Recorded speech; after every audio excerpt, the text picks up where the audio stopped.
The Council of 17 Worlds convened in their orbital station, hovering above the scorched wasteland they had designated as Catalog Entry 4478 Beta. The planet was, by all reasonable metrics, utterly uninhabitable. Let me get this straight, first speaker. Thorn clicked his mandibles together in what his species considered exasperation. You want to approve colonization rights for this burning hellscape. Counselor Vex, a being composed mostly of gaseous intelligence held together by a containment suit, pulsed orange with amusement. The human representative insists.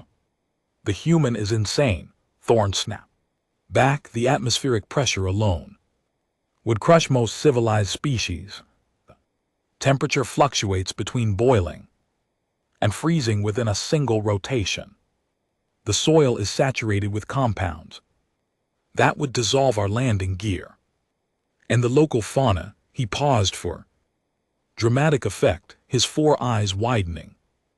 The local fauna makes our military-grade weapons look like household cleaning organisms. All valid points, Vex agreed somehow, managing to sound condescending despite having no actual voice. However, the human paid the filing fee, of course. She did, Thorn muttered. Her name was Dakota Mills, and she stood exactly 1.7 m tall, which was considered average for her species and absolutely tiny by galactic standards. She had brown hair, tied back in what humans called a ponytail, skin that had been darkened by her home star, and eyes that held the particular kind of madness that Thorn had learned to associate with her entire species. Thank you for seeing me, counselors, Dakota said, her translator chip rendering her words into 17 different languages simultaneously. She was smiling, which made several council members uncomfortable. Humans smiled for approximately 47 different reasons, and only 12 of them were actually friendly. Miss Mills, Thorn began, trying to inject authority into his voice, we cannot, in good conscience, allow you to proceed with this venture. The planet you have selected violates 83 different safety protocols established by the Galactic Colonization Bureau. 83. Dakota's smile grew wider. Last week it was 79. Did you guys add more rules? Just for me, we updated the protocols after reviewing the planetary survey data more thoroughly, Vex interjected, pulsing a defensive red.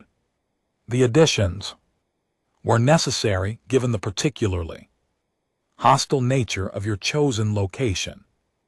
Dakota pulled out a data pad, her fingers dancing across the screen with practiced ease. Let me address your concerns one by one, if I may. Thorn's mandibles twitched. This should be entertaining. First concern, atmospheric pressure.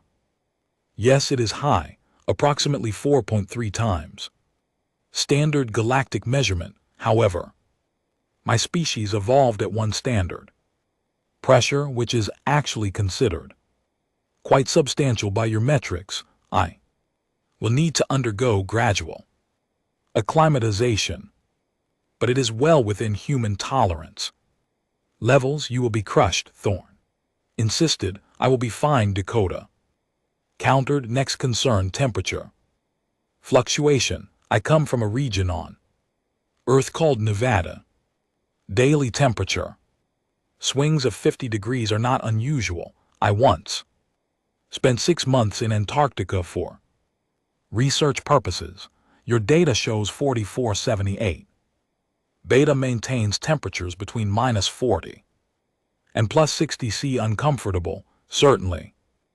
Deadly not for me. Counselor Jen, a crystallized being who rarely spoke, chimed in with a voice like breaking glass. The soil composition is toxic, too.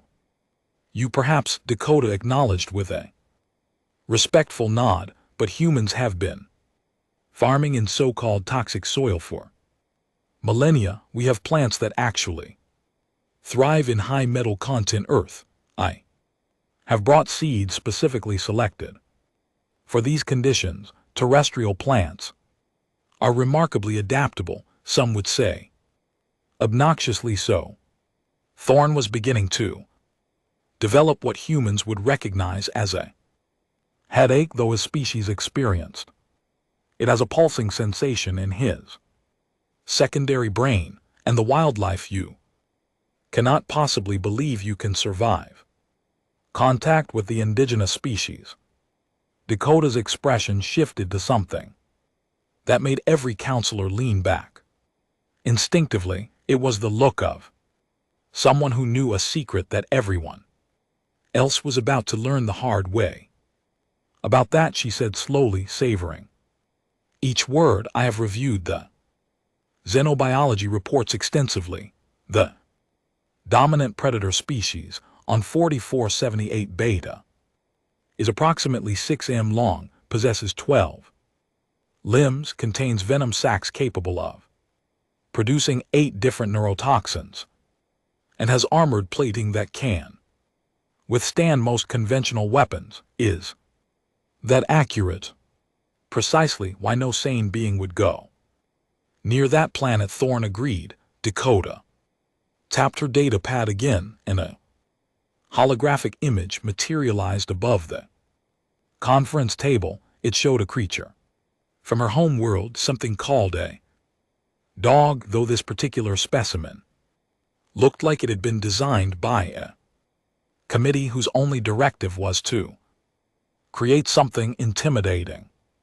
This is a Caucasian shepherd, Dakota explained cheerfully. Back home we bred them to fight off wolves and bears. They weigh about 80 kg and can bite with approximately 300 kg of force.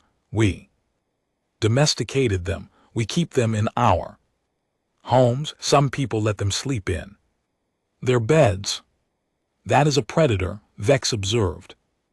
Pulsing uncertain yellow, that is a pet, Dakota corrected. On Earth we have animals far more dangerous than your 44,478 beta specimens. We have sharks, tigers, crocodiles, bears, venomous snakes, spiders whose bite causes necrosis, jellyfish that can kill with a single sting, parasites that eat brains, and birds that can literally kick through your rib cage. We share our planet with all of them. More than that, we have learned to live alongside them, study them, and in many cases befriend them. You cannot befriend a creature whose evolutionary purpose is to kill and consume, Thorn protested. Watch me, Dakota replied simply. The council chamber fell silent. It was Jen who finally spoke, her voice cracking through the tension like ice breaking. You actually intend to domesticate the native fauna? I intend to give it a shot. Dakota shrugged, a gesture that meant nothing to most of the council but somehow conveyed casual confidence. Look, I'm not saying it will be easy. I'm not saying there is no risk. What I'm saying is that humans have been taking supposedly impossible situations and making them work for our entire existence as a species.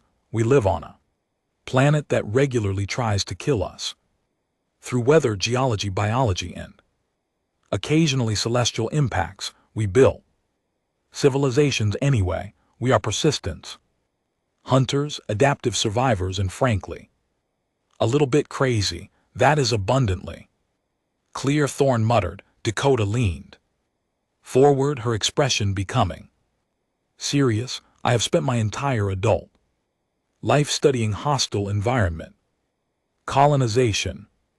I have doctorates in xenobiology, agricultural science, and survival ecology. I have trained in everything from hand-to-hand combat to field Surgery, I have spent years preparing. For this exact opportunity, 4478. Beta is not a death sentence to me. It is a challenge, and humans absolutely love challenges. Vex pulsed. Contemplative purple, even if we approve this insanity, you would be completely alone, no backup, no support colonies. Within reasonable travel distance, no rescue possible if things go catastrophically wrong. I prefer working alone, Dakota said, less chance someone will mess up my experiments. Experiments? Thorne felt his earlier headache intensifying. What experiments? Agricultural trials primarily. I want to see what earth crops can survive in high pressure environments with soil compositions different from our home world, also behavioral studies of the local wildlife, atmospheric analysis, geological surveys, and ecosystem mapping. I'm planning to stay at least 10 standard years, possibly longer if initial results are promising. 10 years alone on a hostile world, Jen said slowly, her voice carrying notes of something that might have been respect, or might have been horror. That would drive most species to complete psychological breakdown within 6 months. Good thing I am human then, Dakota replied with that unsettling smile. Again, the council members exchanged glances, a complicated ballet of interspecies communication that Dakota had learned to recognize as them trying to figure out how to say no without technically violating any regulations. Miss Mills, Thorne said finally, we cannot legally prevent you from attempting this colonization. You have met the minimum requirements, paid all necessary fees, and technically satisfy the competency standards. However, we want it officially noted that this council strongly advises against this course of action and will accept no responsibility for the inevitable consequences. Noted and accepted, Dakota agreed. Immediately, I will sign whatever waivers you need. Actually, I brought my own. She pulled up another document on her data pad. Standard human liability release form basically says that if I die horribly, nobody can sue the council, the bureau, or any galactic organization. It has been reviewed by 3 different legal systems and should satisfy all requirements. Thorne read through the document, his translator struggling with some of the more creative legal terminology humans had developed over their litigation. Heavy history, this appears to be in order, though I note with some alarm that it includes specific clauses for death by crushing, burning, freezing, poisoning, mauling, and something called disembowelment. Human lawyers are very thorough, Dakota explained. We have had a lot of practice with dangerous situations.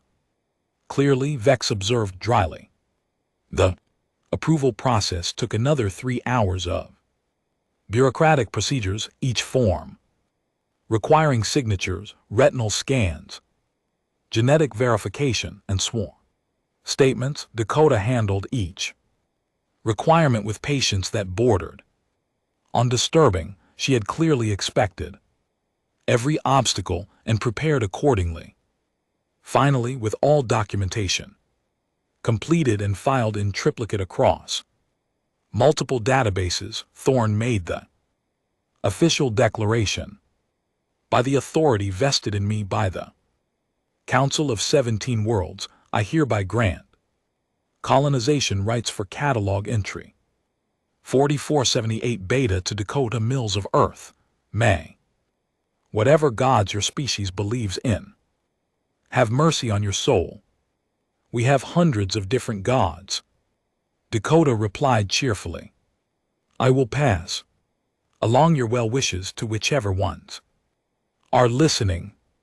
She left the council chamber with a spring in her step, already reviewing supply lists and equipment manifests on her data pad. Behind her, the council members sat in stunned silence. She is going to die, Thorne said flatly.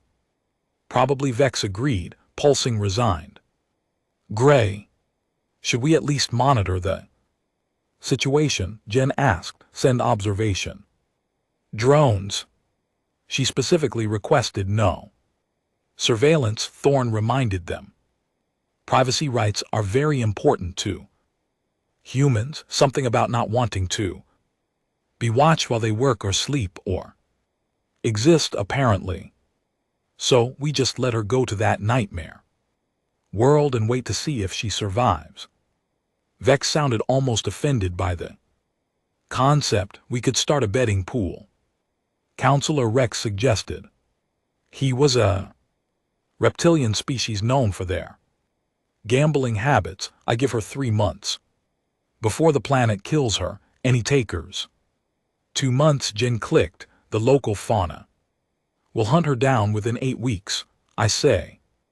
6 months, Vex pulse now shifting to speculative green. Humans are tougher than they look. Remember the incident on Kepler Station? Thorne shuddered, his mandibles clicking rapidly. Do not remind me about Kepler Station. 3 months later, the first reports started coming in. They were not distress signals or emergency beacons. They were data packets, scientific observations, agricultural yield reports, video footage that should have been impossible. Dakota Mills had not only survived on 4478 beta, she appeared to be thriving. This cannot be accurate, Thorne insisted, reviewing the data for the 7th time. According to these readings, she has established a functioning habitat, planted 12 different crop varieties, and constructed defensive perimeter systems using local materials. Look at the video file, Vex suggested. Pulsing excited orange again, Thorne opened the file with mounting dread. Footage showed Dakota standing in front of what could only be described as a farm, actual growing plants in neat rows, irrigation systems constructed from salvaged equipment and local stone, and in the background a shelter that looked far sturdier than any prefabricated human structure had right to be. But that was not the disturbing part. The disturbing part was the creature sitting next to her. It was one of the apex predators, 6M of armored death machine, venom dripping from specialized glands, 12 limbs that could tear through reinforced steel. It was just sitting there next to this tiny human woman like an obedient pet. Dakota waved at the camera. Hi, Council. 3-month check-in as requested. Everything is going great. The pressure was rough for the first few weeks, but I acclimated faster than expected. Crops are responding well to the soil composition, especially the hybrid potatoes I engineered. Weather patterns are predictable once you figure out the thermal cycles. She reached out and patted the nightmare creature beside her. It made a sound somewhere between a purr and a rumble that registered on seismic monitors. Oh, and this is Brutus. He showed up about 6 weeks ago, probably curious about the weird structures I was building. Turns out these guys are actually pretty intelligent.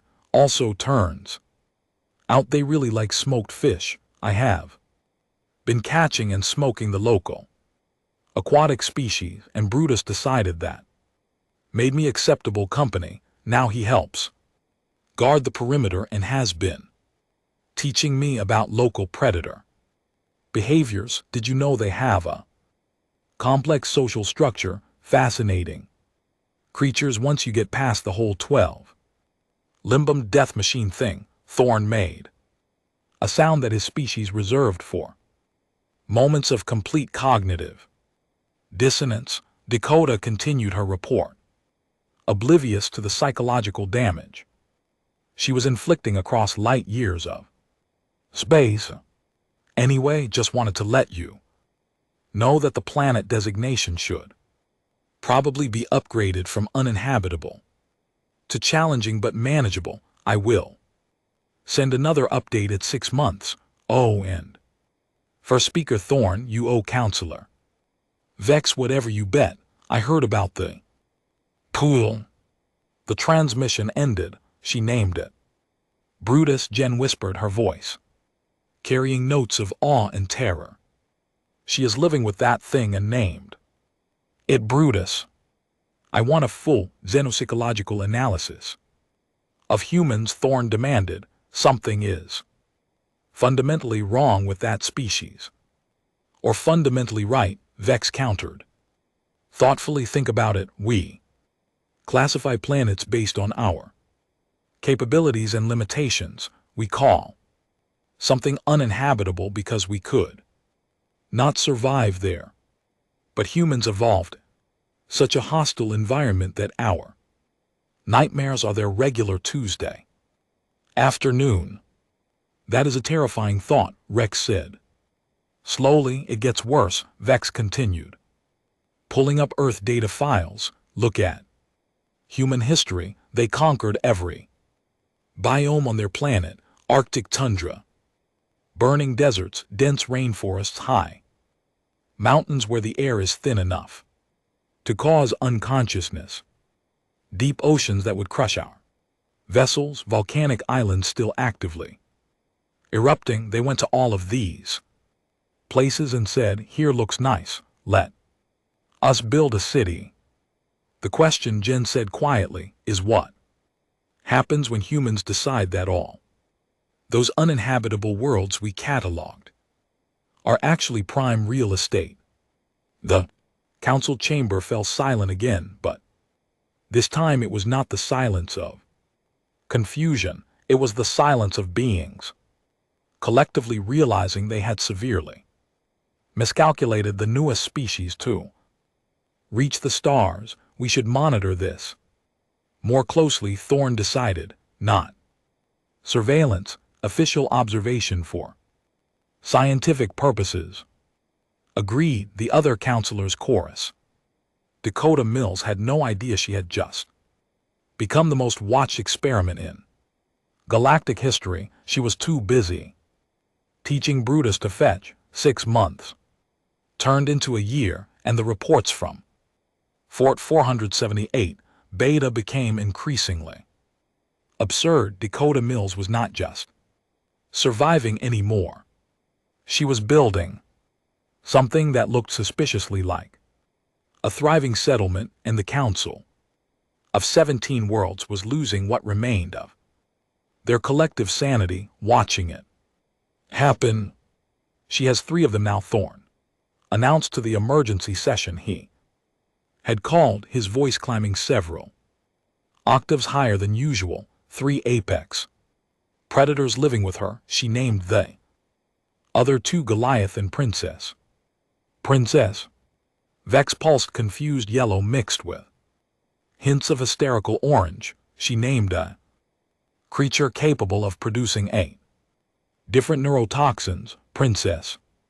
Apparently, the third one is female and has what Dakota describes as delicate features, Counselor Rex reported, reading from the latest data transmission.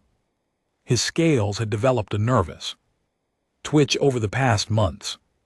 She also mentions that Princess is pregnant and due to spawn within the next lunar cycle. The chamber erupted into chaos. 17 different species all tried to express horror simultaneously, creating a cacophony that the translation system struggled to process. Jen's crystalline form actually developed a crack, something that happened only under extreme stress. Pregnant, the human is going to have a litter of those monsters born on her property. It gets more interesting, Rex continued, because apparently the universe had decided today was designated for maximum council suffering. Dakota has begun documenting the reproductive cycle and family structures of the species. She believes they are not actually aggressive by nature, but rather territorial and protective. According to her notes, most violent encounters between these creatures and previous survey teams occurred because the teams accidentally wandered into nesting grounds during breeding season. So the planet is not trying to kill everyone who lands on it, Vex said. Slowly, we were just extraordinarily bad at reading the local wildlife social cues. That would be the human assessment, yes. Rex confirmed. Thorne slumped in his seat, a gesture of defeat his species rarely displayed in public. What else? Tell me everything. I need to understand the full scope of this situation. Rex pulled up a holographic display showing Dakota's settlement from overhead drone footage. What had started as a single shelter and small garden had transformed into something resembling an actual functioning homestead. Agricultural production has exceeded all projections. Rex began his report with the air of someone delivering news about an incoming apocalypse. She is growing 17 different earth crops, plus 4 hybrid varieties she developed specifically for the local conditions. Yield rates are actually higher than comparable farms on Earth due to the increased atmospheric pressure and unique mineral content in the soil. Of course they are, Thorne muttered darkly. She has also begun cultivating several native plant species for food and medicinal purposes. Apparently some of the local vegetation produces compounds useful for treating various human ailments. She has filed preliminary reports suggesting 4478 beta might become a significant source for pharmaceutical development. The death world is a pharmacy, Jen said, her cracked voice carrying notes of disbelief. Naturally, Rex continued relentlessly through his report. Infrastructure improvements include a greenhouse constructed from local materials and salvaged ship components, a water purification and storage system drawing from underground aquifers, solar collection arrays that actually work better in the high-pressure atmosphere, and what she calls a barn, Thorne repeated. Flatly explain the barn, shelter for the creatures she has begun domesticating, Rex said, pulling up interior footage that made several counselors physically recoil. In addition to Brutus, Goliath, and Princess, she now has a breeding pair of what our original surveys classified as Category 4 hazards, 6-legged mammals, roughly the size of earth cattle, capable of goring through reinforced plating with their horns, possessing a kick that could dent military armor. And she keeps them in a barn, Vex stated rather than asked, pulsing the kind of gray that suggested his entire worldview was undergoing rapid revision. She calls them Bessie and Hank, Rex added, because why not pile on more insanity? According to her notes, they provide milk that is surprisingly palatable after processing, and their hides are excellent for leather production. She is also collecting their waste for fertilizer. She describes them as gentle once you establish trust, though she admits Hank can be grumpy before morning feeding.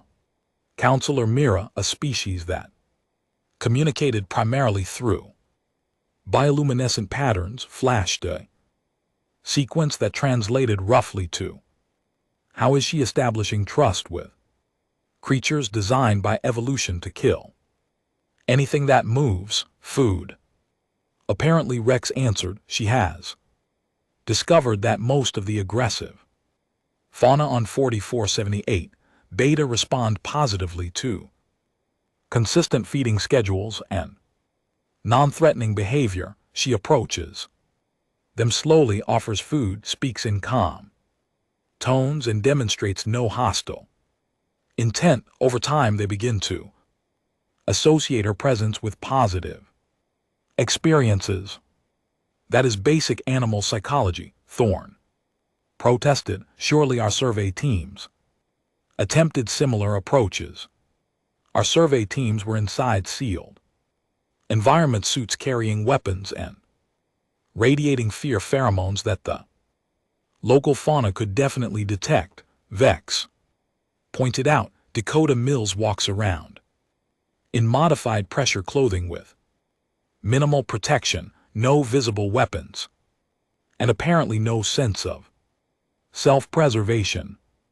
The local wildlife does not perceive her as a threat because she is not acting like prey or predator. Jen realized her crack beginning to slowly heal as she worked through the logic. She is acting like something else entirely. Caretaker, perhaps a provider. Exactly, Rex confirmed. And now for the part that will truly upset everyone. He pulled up financial records with the gravitas of someone presenting evidence at a trial. Dakota has begun receiving inquiries from human agricultural corporations interested in establishing operations on 4478 Beta. She has also been contacted by several xenobiological research institutes requesting permission to send study teams, and most disturbingly, at least 15 individual humans have filed colonization applications for the planet. The silence that followed was absolute. 15, Thorne finally managed to say. 15 more humans want to move to that nightmare world. They are calling it New Montana, Rex added helpfully. Apparently, that references a region on Earth known for ranching, extreme weather, and independent-minded settlers. We are going to have a human colony on 4478 Beta, Vex said. The reality sinking in like a stone through atmosphere. An actual functioning human settlement on a planet we classified as uninhabitable. The implications are staggering. Mira flashed urgently. How many other worlds have we dismissed as unsuitable that might actually be perfectly viable for human habitation? Thorne pulled up the galactic catalog, his mandibles clicking as he filtered through planetary classifications. According to our current database, there are approximately 4,600 worlds classified as uninhabitable due to hostile conditions, dangerous fauna, extreme weather, or toxic environments. Pull up the subset that matches human home world parameters, Vex suggested, already suspecting what they would find. Thorne ran the analysis. The results made his secondary brain throb. 2,300 worlds have gravity, temperature ranges, atmospheric composition, and radiation levels within human tolerance thresholds. We classified them as uninhabitable due to other factors that apparently do not bother humans. Jen finished. We have been sitting on over 2,000 potential human colonies and treating them as worthless real estate. This changes everything. Counselor Brush spoke up for the first time, his telepathic voice echoing in everyone's minds. He was an elder species, one of the original founders of the council, and his words carried significant weight. We designed our colonization standards around species that evolved on Gentle worlds, stable climates, doxo. Fauna, predictable conditions, humans. Evolved in chaos. They are adapted for surviving what we consider catastrophic conditions. So what do we do? Thorne asked. Genuinely lost, we cannot simply hand over 2,000 worlds to one species. The political ramifications alone would destabilize the entire council. We do not have to hand them over, Vex pulsed. Thoughtful purple, but we should probably revise our classification systems, create a new category, specifically for high-difficulty worlds, suitable for resilient species, then open those worlds for competitive colonization claims. Other species will protest, Mira flashed concerned Amber. They will argue humans have an unfair advantage. Humans do have an unfair advantage, Rex pointed out. They evolved on a planet that actively tried to murder them for millions of years. That is not humans cheating. That is humans being the product of the most hostile environment any of us have ever encountered. We could require humans to share their adaptation techniques, Brush suggested. Technology transfer, agricultural methods, wildlife management strategies make it a condition of claiming these difficult worlds. That way other species benefit from human resilience while humans get access to planets they are uniquely suited for. That might actually work, Thorne admitted grudgingly, though I suspect many species will decline planets where the local fauna considers them a delicacy. A new transmission alert interrupted the council discussion. It was from Dakota. Mills marked urgent. Thorne opened it with trembling appendages, genuinely afraid of what fresh madness awaited. The video showed Dakota standing in what looked like a significantly expanded settlement, now featuring multiple buildings, extensive crop fields, and a disturbing number of large creatures wandering around peacefully.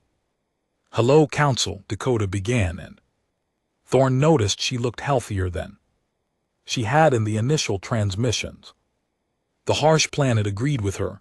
I wanted to give you an update before things get busy around here. Princess gave birth to 7 healthy offspring 3 days ago. All are thriving and she has been an excellent mother. I have been documenting the developmental stages for the xenobiology database. She gestured behind her where a cluster of smaller but still alarming creatures were playing what looked like a game of chase. The babies are actually adorable. Once you get past the venomous parts, they will not develop full toxin production for another 6 months, so right now they are relatively harmless. Well, harmless by local standards. Dakota walked as she talked, the camera following her through the settlement. I have also made significant progress on infrastructure, built a proper workshop, expanded the greenhouse, installed a communication relay with better range, and started construction on guest housing. Guest housing, Vex pulsed, alarmed red, as if hearing him across the void of space. Dakota smiled, that unsettling human smile. My cousin Marcus and his wife Ellen are arriving next month.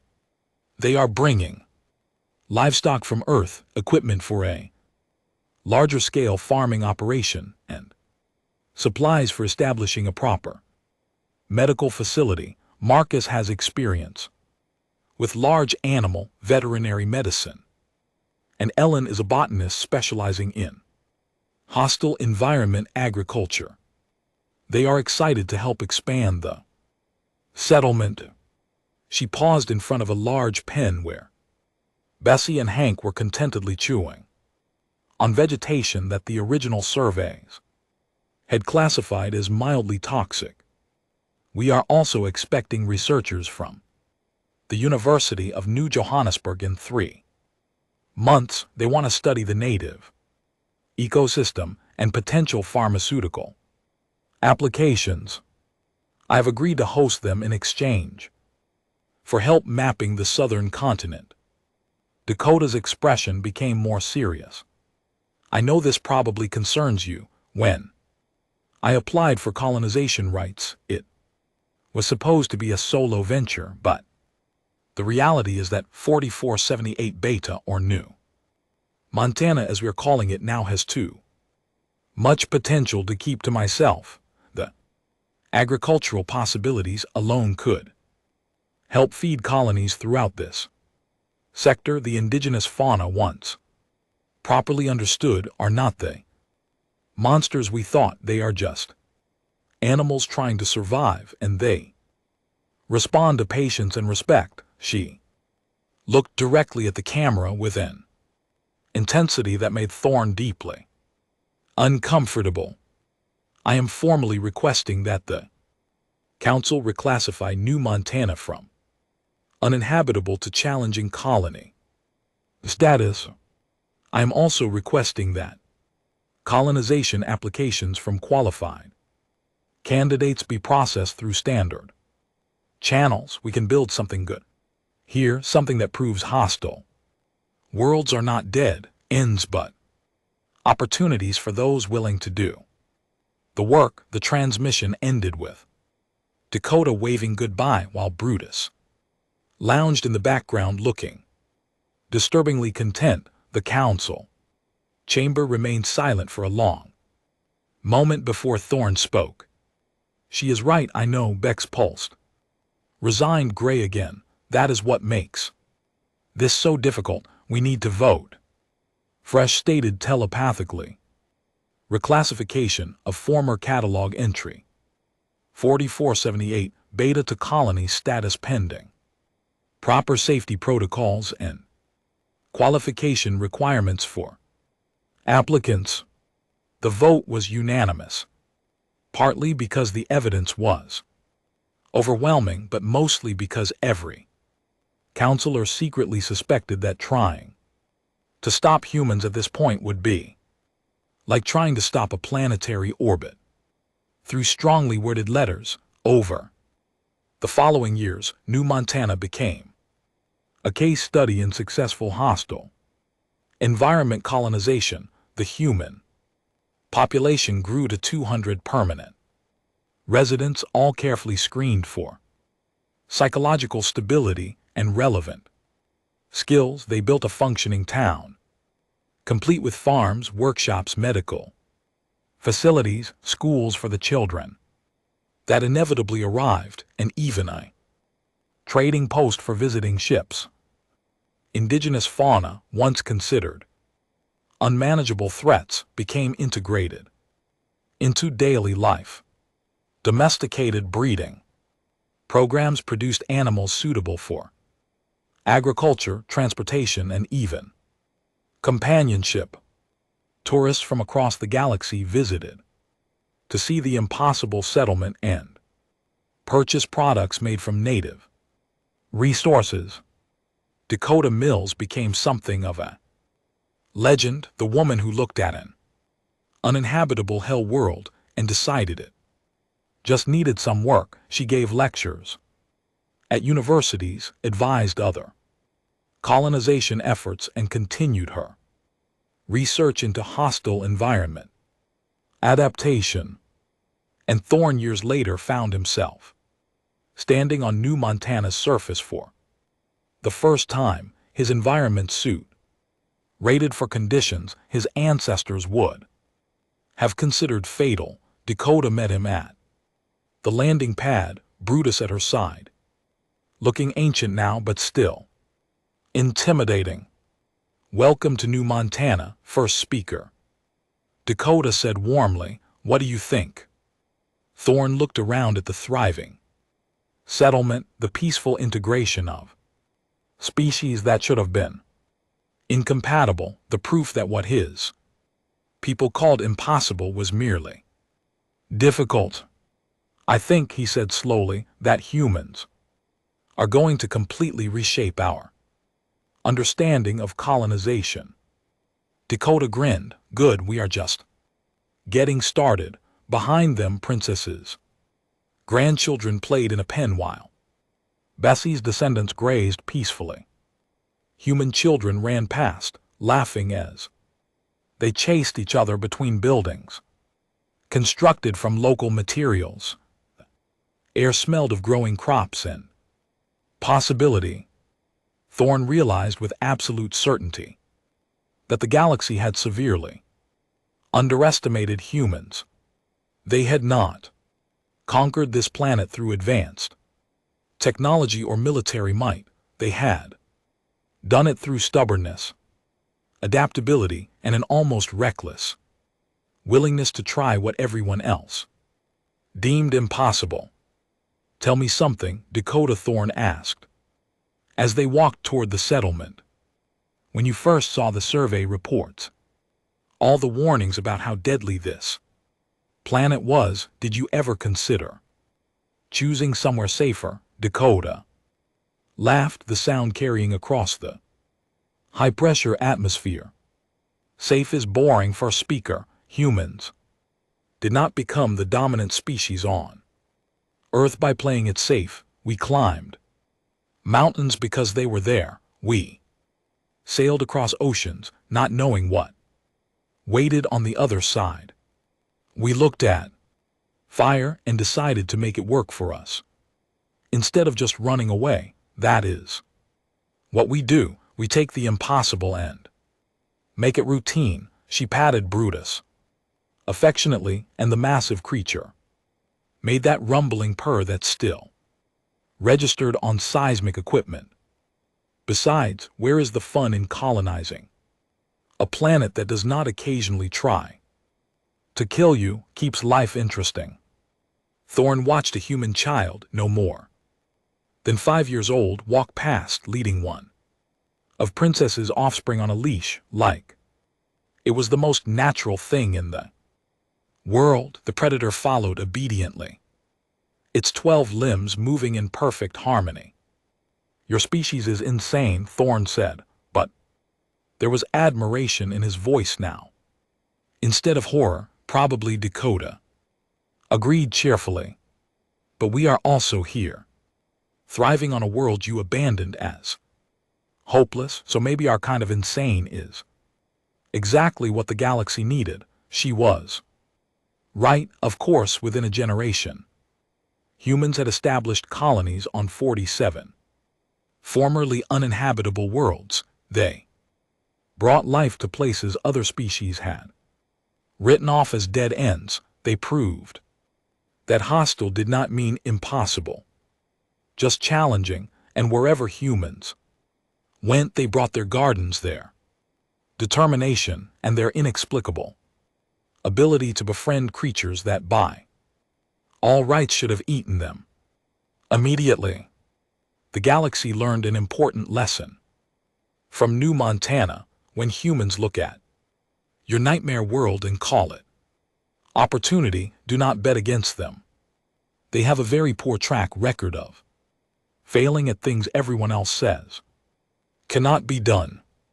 Thorne stayed on New Montana for 3 days, documenting everything, conducting interviews, and slowly accepting that his carefully organized understanding of colonization had been completely obsolete the moment humans reached the stars. On his last evening, Dakota hosted a dinner featuring local ingredients, prepared by human chefs who had learned to work with alien produce and meat from creatures that should not be edible. It was, Thorne admitted privately, delicious. So what is next for you? Thorne asked between courses. Dakota's eyes lit up with that dangerous gleam he had learned meant trouble. I have been looking at surveys for the Outer Rim territories. There is this one planet, catalog entry something or other, permanent electrical storms, gravity that fluctuates randomly, and native silicon-based life forms that eat metal. That sounds absolutely terrible. Thorne said weakly. That sounds perfect, Dakota corrected already. Planning, I think I will call it new. Arizona, hot, hostile, and full of things that will keep life interesting. Thorne clicked his mandibles in defeat. Of course you will, and I suppose you will want colonization rights. Already filed the paperwork, Dakota confirmed with that brilliant, terrifying human smile. Later, as his ship lifted off from New Montana, Thorne looked down at the settlement lights, glowing against the hostile landscape. Somewhere down there, Dakota Mills was probably already packing for her next impossible adventure, and a dozen other humans were preparing to follow her. Example, the galaxy, Thorne realized, had no idea what it was in for, but he suspected that in 100 years, planets everyone currently considered worthless would be thriving human settlements, and his descendants would wonder why anyone ever thought humans could not survive anywhere they called the planet unlivable. She planted crops and raised monsters as pets, and in doing so, Dakota Mills proved that the only thing truly uninhabitable in this universe was human complacency.